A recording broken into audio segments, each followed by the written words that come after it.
Alright, family. Another Shade Life Cafe. Hat on, hat off, I don't know. I know it's been a little bit since we've done one of these, so here we go. We're back. Hold on, let me fix the mic because I gotta... Is that better? Make sure it's facing me, not another direction. Alright, family. We're back. Shade Life Cafe. Let me get a sip of my tea here. Shift over a little bit. Actually, for those of you that don't know, Shade Life Cafe, Shade Life is the production that covers all the content that I create for myself and others. It's a digital journal or digital collection of content. And a big part of that is just my thoughts, wisdom, experience, and sharing that in conversational form. So that's where we get this Shade Life Cafe. I wanted to create just a designated space and time for this interaction. As an actor, I do a lot of different things. I put on a lot of different hats. As a creative entrepreneur, I put on a lot of different hats. So I think it's important to have its own individual specific time and space for this right here. And the name Cafe, Shade Life Cafe, for me, it's one of my favorite experiences, which is conversation in cafes. One of my favorite things to do is to wake up and go to a cafe, especially when I'm traveling somewhere else. And then grab a coffee, grab tea, and just talk with random people. It's one of the things that helped me mature a lot in my life is just when I would travel and I would go and say the people that I was staying with, or I would be at a hotel, I would just go to the cafe and just start talking to people.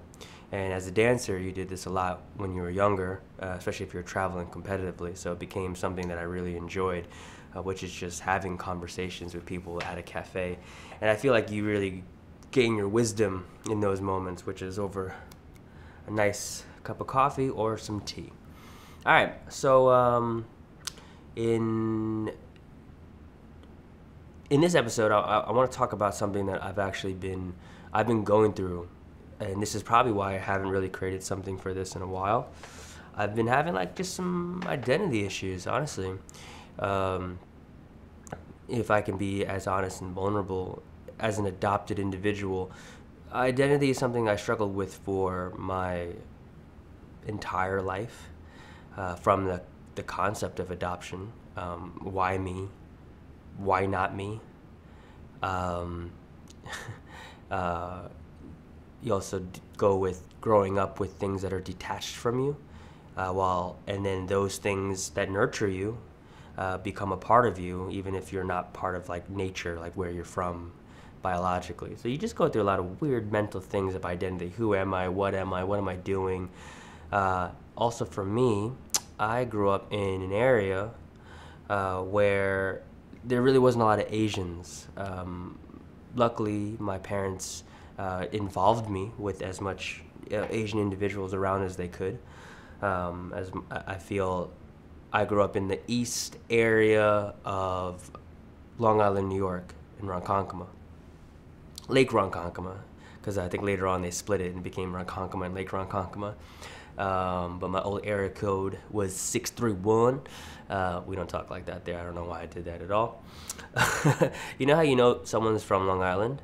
You could tell because their accent is a lot thicker when they talk, and that's usually because they're not from the city. So at times that can kick in for me. No, usually that's how I feel. I feel like people from Long Island, they just have a thicker accent, and it's usually because I think it's just because they're not from the city, so it just becomes like an overemphasis of interpretation. That's probably not really nice to say either, but whatever. That's just how I see it. I don't know. I could be wrong. I think that that'd be awesome if someone schools me with that. Like, why, if you're from Long Island, your accent is just thicker. Why is it? That's just my opinion. I think it's just because it's not in the city. Therefore, it just is bigger, I guess. I don't know. Anywho, that's where I grew up, Long Island, New York. And that is where I grew up. I can't say that I experienced a lot of culture, so to speak. It was very predominantly Caucasian. I always gravitated towards my black and Latin, and I guess you could say within that, people that were of different skin color, right? Different background as far as ethnicity, and I would always just tune more into that, and until I found hip hop, and hip hop is what raised me. I'm a b-boy. Since I was 14 years old, I got into it, and I never looked back. Still to this day, I still consider myself a b-boy. I still break, I still practice. That's just who I am and what I do. And that became a huge part of my upbringing. And I just never had a lot of cultural experiences until I got involved with hip hop. But that's 14 years of my life, because I really wasn't introduced to hip hop like strong until I was 15, 16. So all that to say, growing up in where I grew up, I just had a lot of identity issues. Not really seeing people like me around me. Not really knowing my own language and growing with my own culture. And then also being around people that had very strong family traditions in their families. And I just didn't have that dynamic. And that's not a bad thing. It's just something that I was... didn't translate well, I guess you could say. I didn't connect well with it. And it made me confused growing up in so many ways as far as like just who I am as a person. But I always found some sort of healing or I guess you could say expression in art. I felt like I had a voice. I felt like I was somebody. I was part of something bigger than myself. So all that's a very long intro about owning yourself. So that's what I want to talk about today. Owning yourself. This is something that I've been struggling with in the last couple, months. Because I'm never really sure what I want to do. I'm never really like positive on what direction. And I have a lot of trouble just owning what do I want to do? Who am I? As a voice, as a person, as a human being, as an artist, as a professional, as a creative, like who am I? And I'll be honest, I think now that I'm thinking about it, not to get too vulnerable, but now that I'm thinking about it, I think I moved to Florida to find myself. Being in a place that is so rich with culture in New York, because I started going to more of the cities when I was like 17 years old. So I would experience, no, I'm wrong. 15, jeez, this is bad, my memory. And I started experiencing, I guess you could say, the city, different underground cultures at a younger age. I remember my friends getting me into underground house clubs that are definitely 21 and older, and I was getting in there as a teenager because they're like, no, man, he's cool. He's just here to dance. Don't worry about it. And they would know the promoter. They would get me in. I remember going to the city and experiencing different genres of music that I didn't have out in Long Island. I just had radio music. I remember going to, where is that? Soul Summit. And being there and just having this like, I never heard this music before. I never experienced this. And that's kind of weird, right? If you talk to someone from New York, you have this like, oh, you're from New York, you get this. But I'm from New York, but I'm from Long Island, New York. And honestly, that growing up is way different from people in the city, right? Back on track. In this experience, what I've, in that experience of having that identity issues growing up in a place that just I didn't know, and also being adopted, I think I moved to Florida because I needed space of nothing, maybe something that has a different culture. I just needed to get out so that I can figure out me. I mean, what do they say? If you think you're one in a million in New York, that means there's 10 of you. I don't even know if that's the right one, but it's basically saying there's 10 million people, so there's more than you. So yeah, I'm just having this like realization that that's something that I've gone through. That's why I moved to Florida. Anywho, I'm 34 years old, I think I'm 34. Yeah, I am 34. I'm really bad at math, but I want to keep this as honest as possible in what we're doing here. Hold on. What are we, 2022? I know, don't judge me. Okay, cool. I'm right. Yeah, 34 years old. That's bad. I don't even know my age. I don't remember it. ADD. Get used to it. I'm 34 years old, and I am turning 35. And at the age of 34, I have started my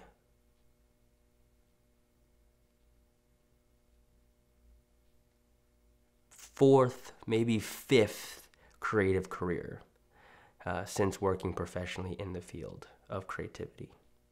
I bring that up because now I'm starting acting. And I still think that acting is just a part of the big picture for myself, at least. But I started studying acting during the pandemic, and it churned something inside of me, and it made me kind of question, I think, everything. You know, what I do professionally, what I do creatively, what do I actually want to say as an individual, as an artist. And I went through this bit of identity crisis in the last couple months of who's Brendan, right? And that was a tough thing to kind of navigate through, because you're like, dude, you gotta get your shit together, because you got a family, you gotta pay bills, you have a business, and you just start really racing around in your brain about what it is, how I want. And I'm very like, do I want to do this in 5 years? Do I see myself retiring doing this? If I retire, does that mean I don't want to do it? Does that mean I'm not passionate about? Like, I start thinking about all sorts of things that are not healthy for this creative conversation. But this is my brain. This is also what I go through, and I think it's important to, one, for me to express it, and for others to hear it, that this is what I go through, and then also how I've potentially, I don't want to say solved it, but I have more direction. Before we get to the direction part, let's go with the misdirection. I've been video production. Start with that. Within the video production, I've bounced from all sorts of this and that and this and that, from commercials, working for news stations, working for music videos, working, I'll be straight up with you, after high school, I've worked with adult films, not high school, oh my gosh, after college, after college, just trying to make money, not as talent, as production. But it's funny because you think of it like, oh, that's so crazy, but actually, like, production and adult production is the same production. They're still conceptually lighting and audio, and it's anyways, that's not even the topic. Let's move forward.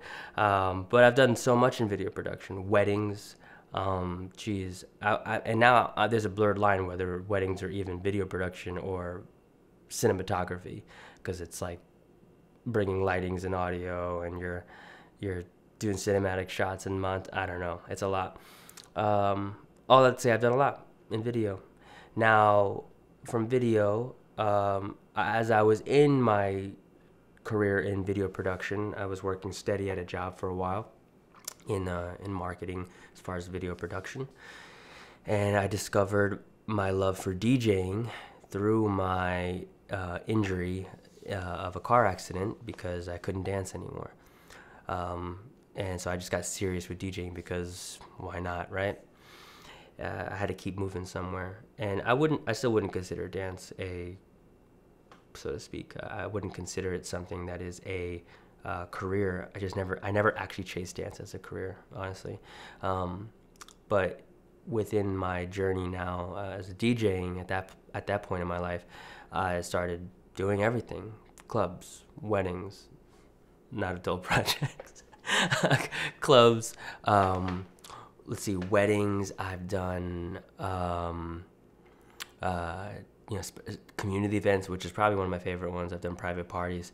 I've done so much with DJing, and then it eventually turned into where I wanted to be a club DJ and a DJ producer. and I started taking on that role, and I'll still keep that within the same career. And I started chasing that, and it wasn't until about like 2000, maybe 14, 15, life started shifting. Within that career, I also started public speaking at an event that I was throwing with my friends called House of Drums every Tuesday. I made that party so, for a lot of reasons, for the community as a dancer, but also I made it because I needed a place to have a residency. So why not make your own residency? So I decided to do that. I started to just own my own event itself and see where that takes me. So I started kicking into gear with that, and all of a sudden I found myself having to be on the microphone more. Now, I've done weddings in the past where I've done, ladies and gentlemen, welcome to the audience. I've done emceeing, but I don't normally do this on this. Let me speak and speak life. And at the time, I was really getting into my my biblical spiritual studies. So a lot of it was this influence of how could I change people with words? And at the event, I decided to start giving mini nuggets of wisdom and started sharing. And this just kind of ties into what we're doing right now, but I just started sharing stories in intermission and in between performances.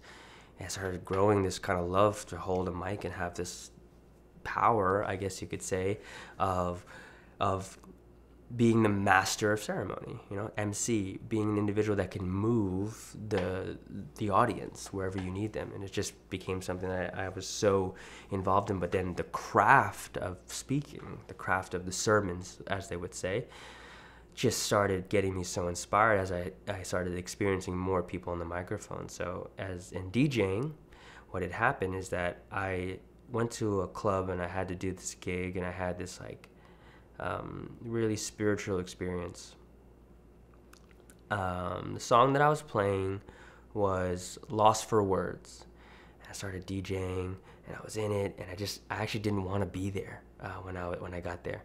I just was like, man, something about DJing at the time, because I was DJing a lot. I was DJing 3 times a week, possibly. So the residency at home, I had maybe a Thursday, Friday event at times. So I was DJing a lot. So I just started getting, that creative burnout, because you're just starting to do this for money.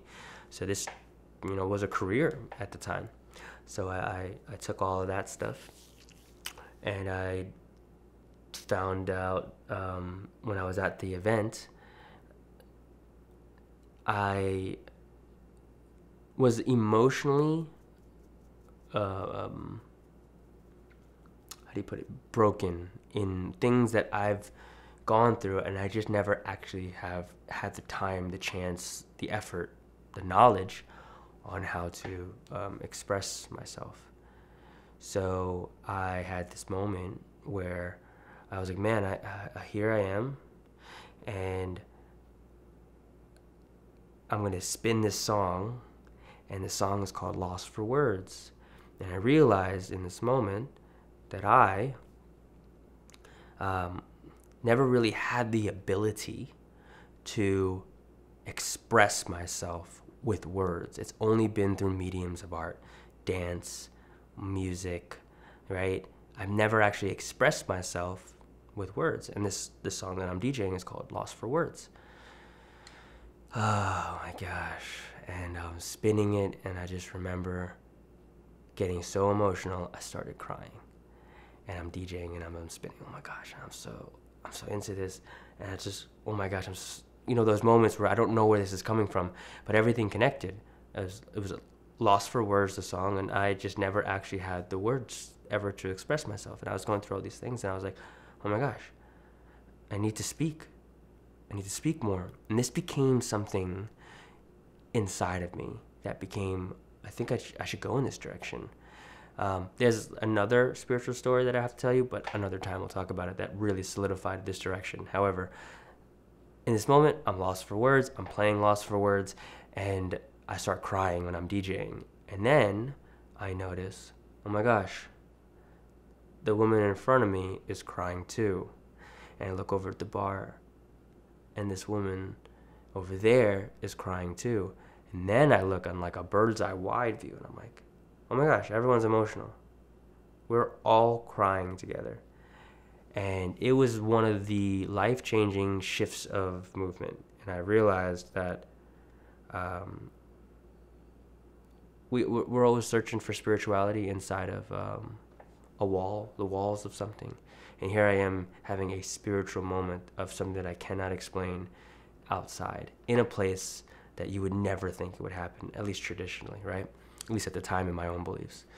And I'm having this spiritual experience, and everyone's connected with me, and we're all crying.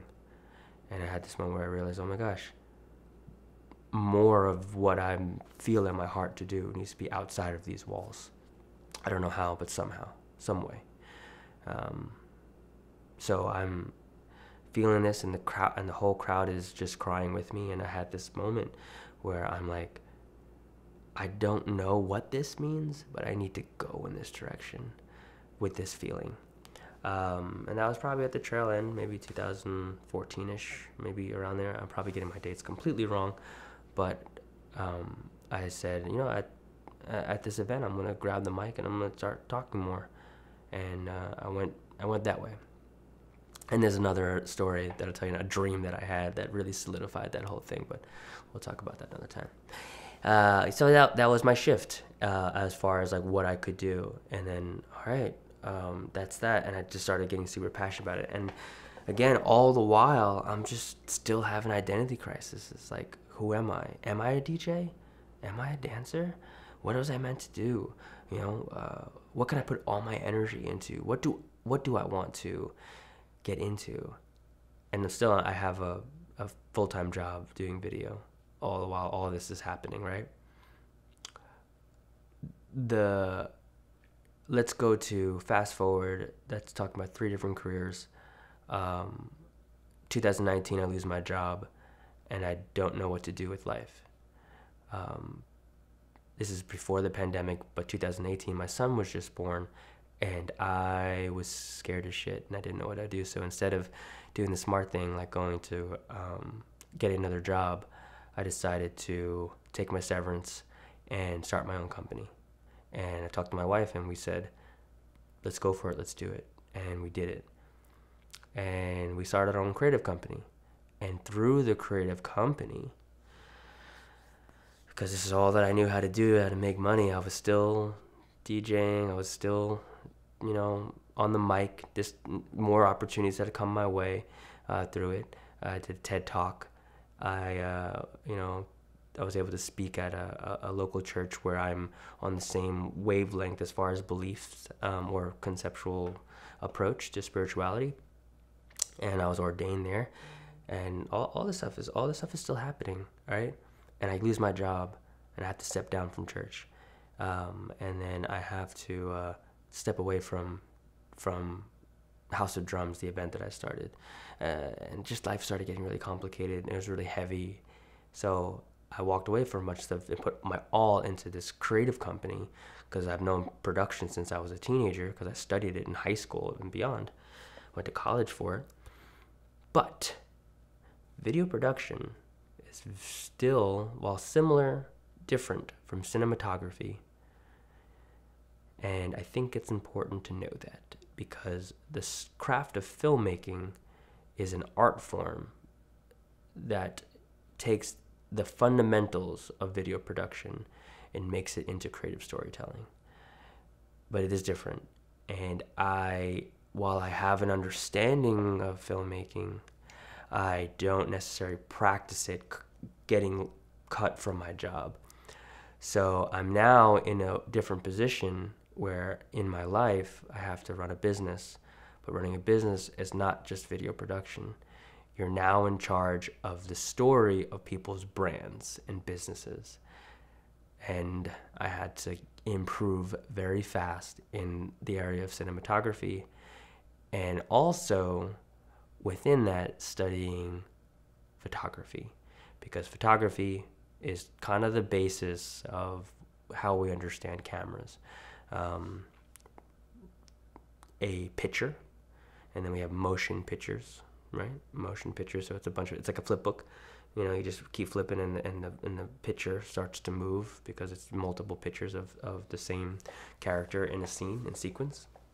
So I had to start learning this. So going back, I know this is very long, but I feel like it's just a good thing to share and to express of this journey and what happened the last couple of days. Video production, DJing, and we can add dancing in there somewhere because I've definitely made money with dancing, but it was never a career that I was chasing. DJ producer, public speaker, creative director, and I'll say creative director where that stands as far as my photography and cinematography, and a lot of those things are still improving, right? And then comes age 34, turning 35, and I solidified it at the end of 2021 that I was going to pursue acting full time. Now, this is 5 careers that I was seriously, passionately in, okay? And I still have this at times, like, what are you doing? Like, get yourself together, man. You're turning 35. Like, are you seriously going to switch careers again now? And I still have those feelings. So 34, 35, there's this weird, like, is it too late to switch to a career like that that's so demanding and one of the toughest professions to even break into? Is it smart to put more energy into something that maybe you don't even have the capacity? Because, dude, you have a family, you run a company, you have to make money. A pandemic just happened, the market has shifted. Do you have it? And here's my only response to it. Acting has brought out something in me that I cannot ignore. And it's been something that it's a piece, excuse me, I can't get my thoughts together. It is a piece that I have been missing for a long time. And it's still only a part of everything else. So I tell you all of that to where I am right now. Last couple of days, I've really struggled because I've had this identity crisis on who am I? What am I doing? Why am I here? Do you even know? Like, this is what's going through my brain. Like, are you sure? Maybe you should just focus on your business. Maybe you should just make money. Why don't you go back to DJing? DJing treated you good. It gave you money. People saw you. You were performing, and you had to play music.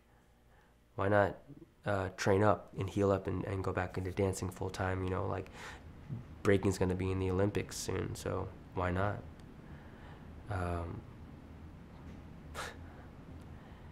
Why not just stick to video production, man? Don't even be artistic with it. You know how to make money with this. Just do that. You've done that for so long. It's the most experience that you have. Or, hey, your photography is really good. Different eye. Why don't you try to market yourself as a travel photographer, and then you can travel the world? Doesn't that sound great? All those thoughts have come through my mind. They still come to my mind. I'm so easily inspired, man. I watch a travel video and I'm like, oh, I want to travel for the rest of my life. I see a documentary. I've been watching Hip Hop Evolution on Netflix. And I'm like, oh, I'm going to get back into breaking, like hardcore. Oh, I'm going to start DJing again. Like, I have all these thoughts. And the truth is, I want to do it all. Because that's the biggest problem. Through my journey, while I've tried all these things, I've fallen in love with all of them. However, acting did something. And I'll compare it to, like, when I met my wife. Something so different. Something I cannot ignore. I don't know why I can't stop thinking about you. I don't know why I just always want to be around you. And while I've felt those feelings similar to other areas of my life, this one felt like it was the center of it. Everything feels like it's a part, but this is the center of it. And it got me really confused last couple months, and it also got me really curious, and it also got me really scared.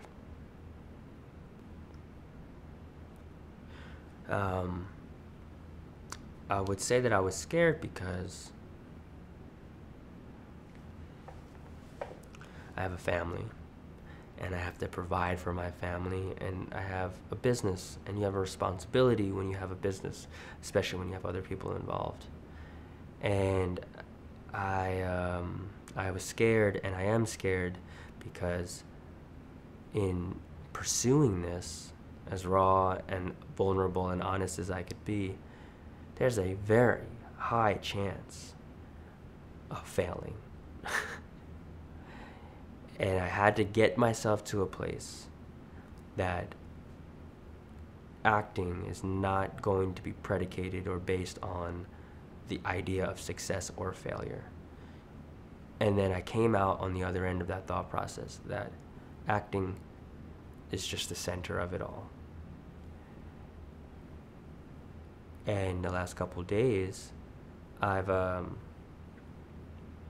bumped into like myself, having these conversations with myself, having this debate, this argument on like what it is that I want to do, how I want to go about it, who I should be professionally, creative. And I kept bumping into it because there's so much that I have access to that I know. I'm a videographer, a photographer, I can speak on a microphone, I dance and I perform, and I know video production. So there's so much at my fingertips, and I've been taught for such a long time that, hey, you if you're a if you're a jack of all trades and a master of none, I don't know, whatever that is, jack of all trades and a master of none, basically.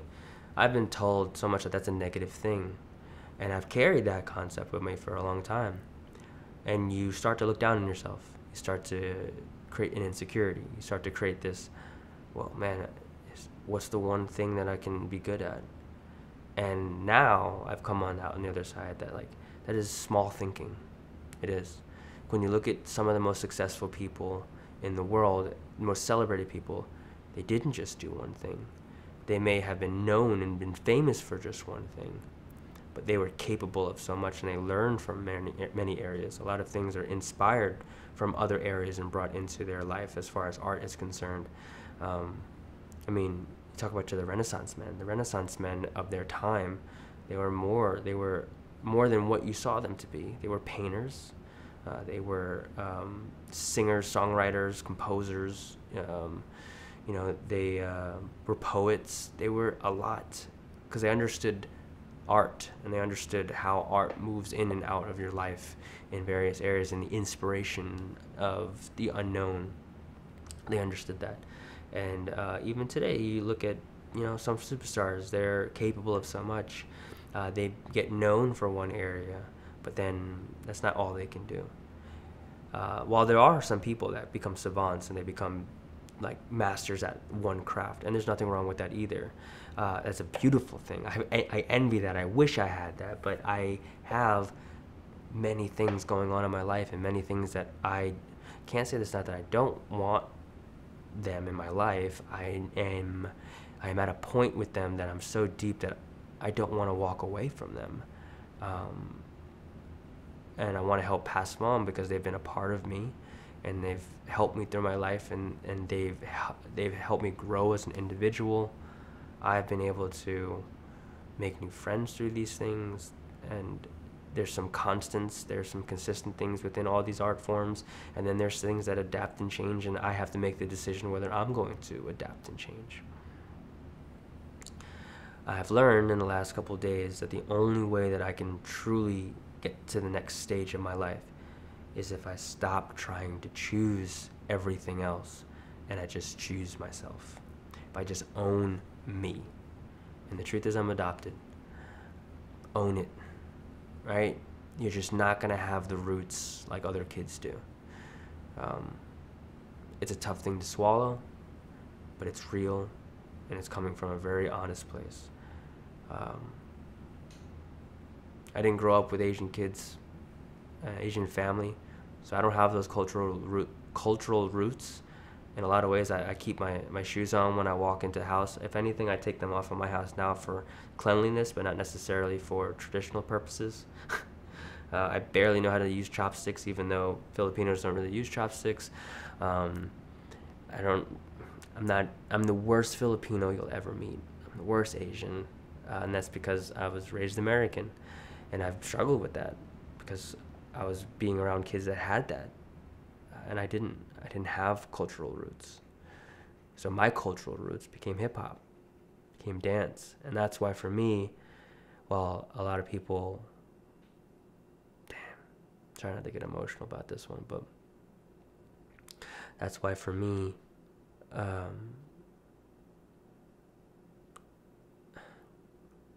dance, I still do it.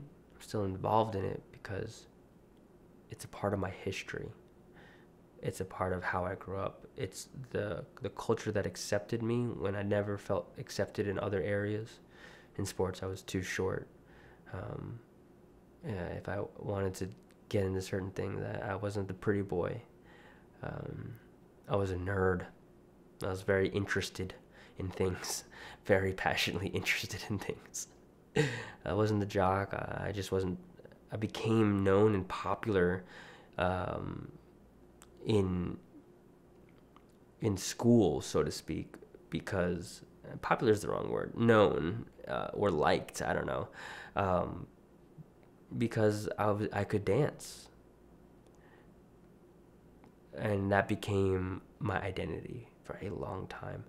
And in 2009, when I got into my car accident, I lost that identity, and I had to stumble upon various crafts to find myself, to refine myself. And I've just been going through an identity crisis for a long time, and then here I am, 34, turning 35 in October, saying, yeah, I think this one's it. I could go through a whole conversation on what it is that I'm owning, what it is that I do. But what I've learned is that I grew up not really feeling like I had a voice to identify myself and express myself, which kind of goes back to the whole loss for words aspect, right? I never felt like I had it. I talked a lot, but I never felt like I had that grounding. So now, taking on various characters as an actor, having the ability to speak, and words are become a power and a catalyst for change. To say things emotionally, to feel comfortable saying it, to have the craft and the articulation to voice an idea and opinion, and then doing it through art, through the craft like acting, but then having the ability to know how to capture it cinematically, and then also know that the beauty of it also comes from its still photography origins, and then knowing how to just put a production together. It all kind of just connects in weird ways. And this is the evolution of one of the most primal, ancient professions, which is the storyteller. I imagine it like the man or the woman in the cave, and they all come back and they're like, oh, how was the hunt today? How did it go? Oh, man. Well, we were walking down and it started raining, and then it was raining. We decided that we were going to go underneath this other cave. When we got into the cave, oh man, all of a sudden there was this bear there, and I didn't know what to do. And then Billy Bob, he ran in front of me, and he started to act like a bear, and he started going, rawr. That would be acting in its modern, in its early stages, right? And then all of a sudden, I jumped in front of him because I didn't want him to get hurt, and I just kicked the bear in the chest, and then he fell down. Oh man. Sounds like another Tuesday, right? That would be like the modern day. Today, this is modern day storytelling that comes from that. It's just continuing our story. It's talking about it. And within that, doing it within art. Being a voice. Sharing our stories that can help the next generation. And at the same time, also celebrate what we're going through. So it's being a voice. It's doing it through art. It's doing it through the mediums of visual production and the magic of filmmaking. And then simultaneously embodying a character and being empathetic and walking in another's shoes to tell their story. And one of the most interesting things is that for me, I love when I get to share my story, which is why I kind of started in a very autobiographical approach in this art form. And then I also love hearing about other people's stories and then also seeing that story played out. That is something really, really beautiful, and I gravitate towards that type of work.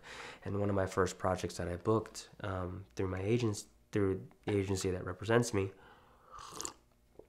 is For Children, and that is actually a play. It's a theater play that was written to shed light and expose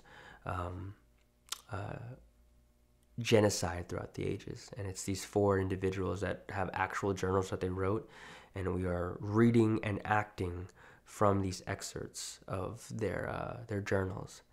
And I realized as I did it, as I was working on the project, that I'm just literally reading words of somebody else's story, and I get to share their story. I get to understand their story, and simultaneously their story gets to be lived through my life and my work. And it's just such a beautiful cycle, such a beautiful art, and I'm so in love with it. And I have this, I can't stop thinking about this, but the thing about it is as I'm talking all about this stuff, I also come to this realization that all these other things, they're just a part of me. I can't deny them. I have to own it. I was watching this John Leguizamo's Freak. It was just his birthday, so happy birthday, bro. I was watching his one of his early one-man shows, and the ending monologue, I was going through it with my homie Jensen, and we were just talking about it because we wanted to do it as a monologue. And as we started talking about it, I was like, oh man, I really want to take this and see if I can record it maybe, and we can have some cinematic lighting. And I designed the look, the feel, how I want it to look and feel in the house, recording wise. I set up the production. I got off book for the monologue and presented it, and I have it posted on my Instagram if you want to check it out. It's also on the YouTube channel. And it clicked, and I said, "Oh man, that's it. That's everything. That's everything I've ever done." And I got to put it all into a piece of work, a piece of art. When I was standing on stage for the For Children play, I had this moment as I was speaking these words where everything kind of came together. As a b-boy, you're doing street shows. 10 minutes, showtime, 10 minutes. You're learning how to command a crowd, This is before holding a microphone. Video production, you're learning the value of a team, specific positions, and the different universes they have to live just to bring it all out as one unit, one team, and the power of a director.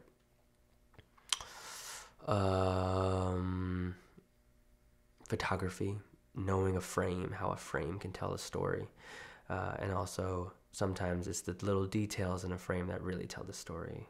Like, oh, you remember when you wore that shirt? Remember where we went right before there? Stories before and after an actual photo. You also have, doing Sweet 16s and doing sermons and doing weddings and holding a microphone and what it feels like to move people emotionally, right? Also, I would say in sermons, the depths that you start studying and understanding humanity and the love that you get for literature, that is something that is such a beautiful ride to be on. Breaking, again, knowing how to take nothing and put it into something. And that is what John Leguizamo said in his monologue. He says, let's see if I can remember it. because I just posted it, right? Let's see. And then it hit me right then and there that I could never escape myself. That no matter how far I ran, no matter how much I pretended, that I was going to have to own myself, and then I could be master of my own destiny. And then he goes through a list of names of people that he looks up to, and then he says, who had to eat it, live it, scheme it, Machiavelli it. I think I'm missing a line. Had to dig down deep into their soul to make nothing into something. Yeah, that's the line. And it hit me so hard, like a ton of bricks when I heard it. And I said, that's it, man. You just gotta own you. You gotta own yourself. Truthfully, if it wasn't for video production, I wouldn't know how to make money. Thankfully, even if my parents couldn't raise me culturally because of the circumstances of where we were and also our differences, they saw that I can create, and they put me in video production at a young age because they knew that regular school was definitely something that I would fail at. Having that, I wouldn't have a job. I wouldn't know how to work professionally, right? Music is my life. Since I grew up, that's who I am as a person. That's my identity. And also everything that I've ever learned and how to be as a character and individual in this life is all from dance. How I understand life, how I understand practice, how I understand performance, how I understand how to let go. It's all from dance. Even the concept of practice, forget everything and just go and be in the moment. That's all from dance. And that all applies into performance.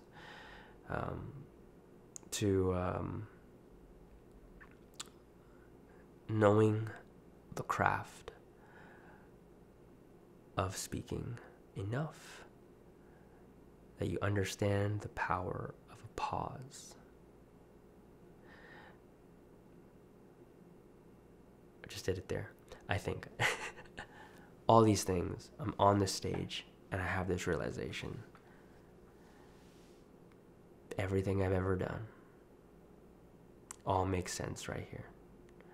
And I'm there on the stage and there's this light on me. I have this monologue and I'm doing it and it's just coming in. It's feeling, oh, that's it. It's everything. Fast forward to the last couple of days. I've been struggling to own that. This is what you want to do.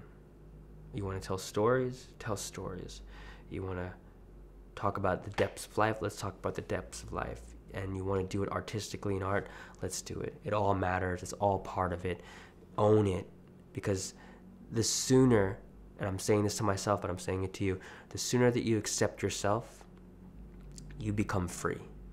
And you become free because you're not bound to the opinions and the limitations of other people. Because there's never been a you. Even when you think about the concept of getting booked, when you think about the concept of someone saying yes and hiring you, there's never been a you. So you just have to pave your own way. You have to own yourself, and then from owning yourself, you are free, because now you're not living to any expectation except for the simple idea that you own yourself. And once you own yourself, man, that's freedom right there. And that's where I've been at last couple of days. Finally, just owning me. I'm it all. It is all a part of my life. Every broken part, every positive part, every confusing part, every creative part, and even now the parts that I may lose of myself.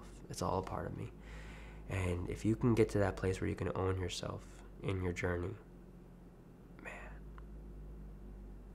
that's freedom.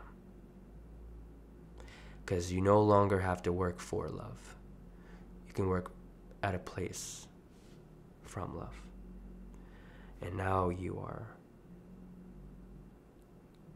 giving people what you have. And you're not working from an empty place. You're working from a place that is full and grateful because you respect yourself. You love yourself. And you own every nook and cranny, positive and negative experience that you ever had. This is who you are, and you're not ashamed of it, and you have grace on yourself. And then you can go and be whatever you want to be, do whatever you want to do, because you owned it. It's just who you are. So, go get them. I was going to end the video, but then I just decided to do the power of the pause again. That's it, man. Own yourself. 34, turning 35. Started studying the craft of acting. And within the craft of acting, I've come to this really great place where I now realize who I am and what I want to do. And I've owned it. And I want to just make art. And I want to create things. I want to have conversations. I want these pieces of work to be a catalyst for change. And at the same time, I also want these pieces of work to be an expression of what I'm also going through. And maybe even saying the words that I never knew to say. Because I was just, at one time, lost for words. All right, love you. That felt good. I felt good to say out loud. I hope it comes out good. Cheers. And we'll chat on the next SHADELIFE Cafe.